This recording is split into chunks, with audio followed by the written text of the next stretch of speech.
Esta exposição é composta de 5 desenhos de dimensões razoáveis, 1 metro por 2, 1 metro por 1 metro, que eu fiz a partir da Mata Atlântica, no Espírito Santo. Mais especificamente, a Mata Atlântica existente, onde está inserido o Mosteiro Zen Budista de Ibiraçu, no Espírito Santo, perto de Vitória. O que é desenhar paisagem? À primeira vista, a gente pensa na representação panorâmica, na representação da fauna, da flora, na representação da natureza, mas isso é apenas o ponto de partida.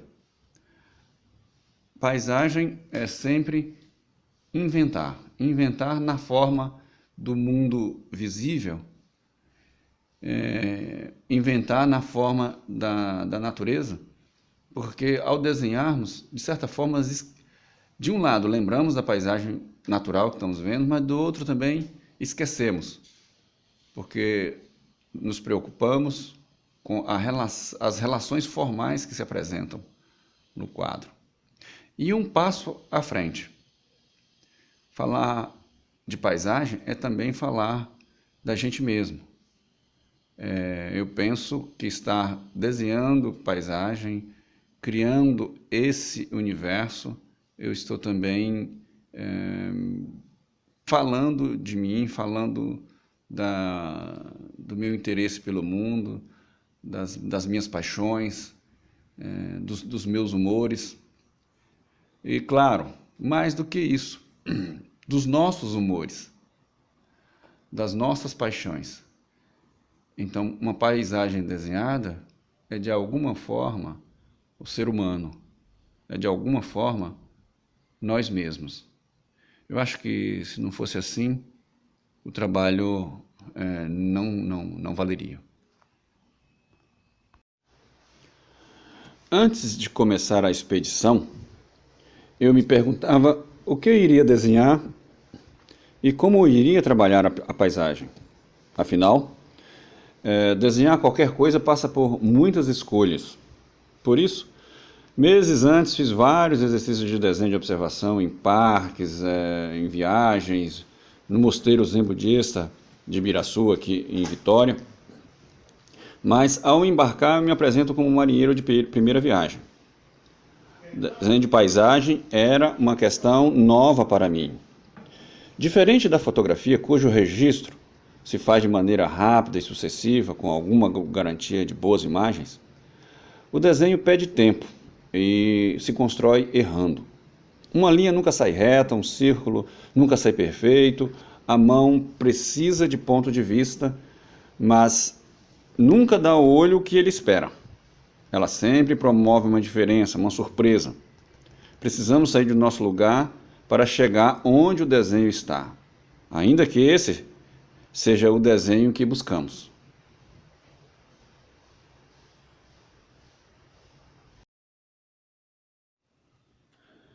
Navegar o rio Amazonas é uma experiência única. Me lembro muito bem de como eu cheguei na estação Rio Negro de Manaus, os vários navios e barcos atracados da Marinha, de como eu fui recebido pela tripulação, pela Marinha, e a minha surpresa e o meu espanto de estar ali, e ao mesmo tempo uma disposição para viajar com aquele pessoal desconhecido, em missão militar, e eu ali como artista, meio sem lugar, e me propondo a desenhar. A princípio, tudo era estranhamento, tanto para mim quanto para os marinheiros. Eu sei que eles perguntavam, o que esse rapaz está fazendo aí? E havia um certo temor quanto a estaria fazendo alguma crítica, ia publicar alguma coisa que poderia ser desagradável. Mas aos poucos fomos nos conhecendo e descobrindo uns aos outros, e o trabalho um do outro, eu da Marinha e eles da arte. que, enfim, a viagem foi muito agradável e nós criamos vínculos, laços de amizades e alguns se mantêm até hoje.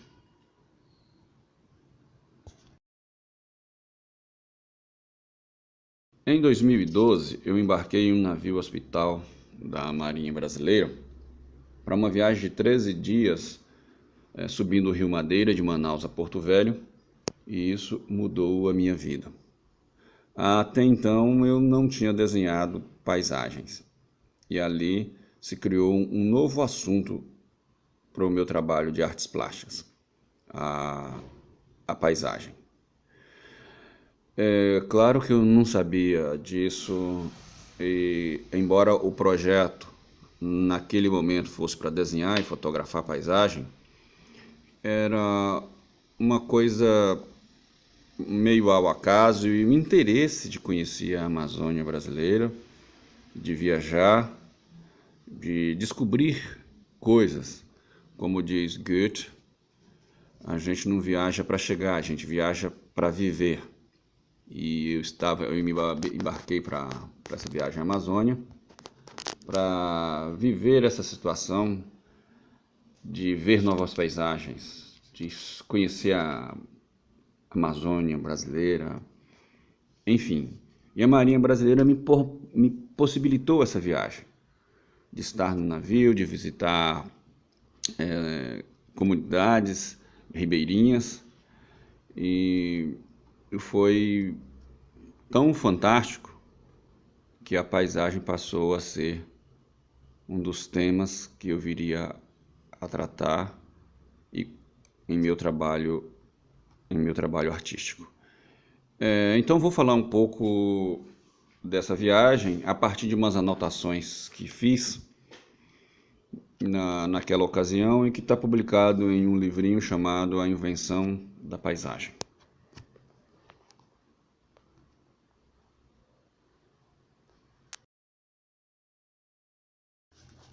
Logo nas primeiras horas de embarcado, eu comecei a desenhar olhando a sombra da floresta que se delineava às margens do Rio Negro.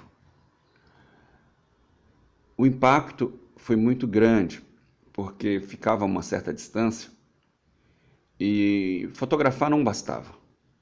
Olhando aqui minhas anotações, eu vejo: o mesmo lugar fotografado não me desperta interesse. Já em desenho, sim.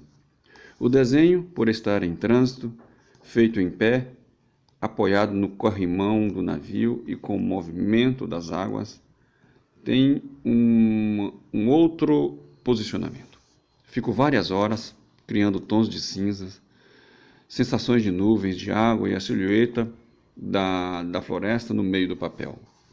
Começo riscando um tanto aleatoriamente, tentando encontrar um objeto que possa encarnar essa viagem.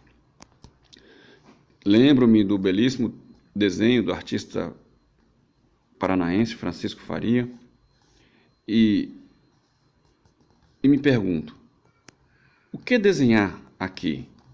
Como desenhar? Gostaria de dar um passo à frente, mas vou um pouco para trás. Lanço mão de uma via tradicional, o desenho de observação, esquecendo da minha pintura e desenho individual. Esquecendo-me, inclusive, de qualquer propósito artístico. Vem-me à mente que observar a paisagem é observar algo além de mim. É sair de mim mesmo para ver algo maior e mais forte do que eu. E que esta é uma experiência válida. Ver o que não posso, ver o que não dou conta. O desenho aqui é a maneira que disponho para realizar isso. Desenhando a paisagem, evito falar-me, como escreve o poeta João Cabral de Melo Neto, para falar das coisas, dos objetos, e me encanto ao descobrir dobras, nervuras, texturas, volumes e forma no espaço e nas árvores de grande beleza.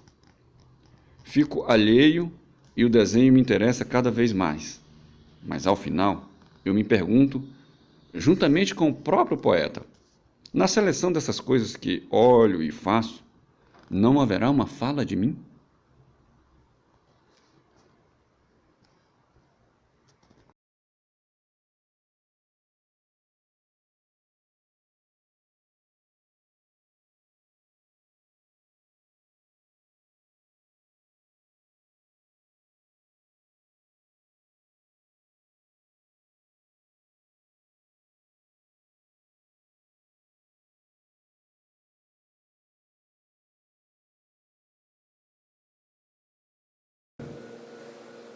Os materiais de desenhos com os quais eu mais trabalho são lápis, nanquim, pastel, bico de pena e, mais recentemente, no desenho da paisagem, o carvão.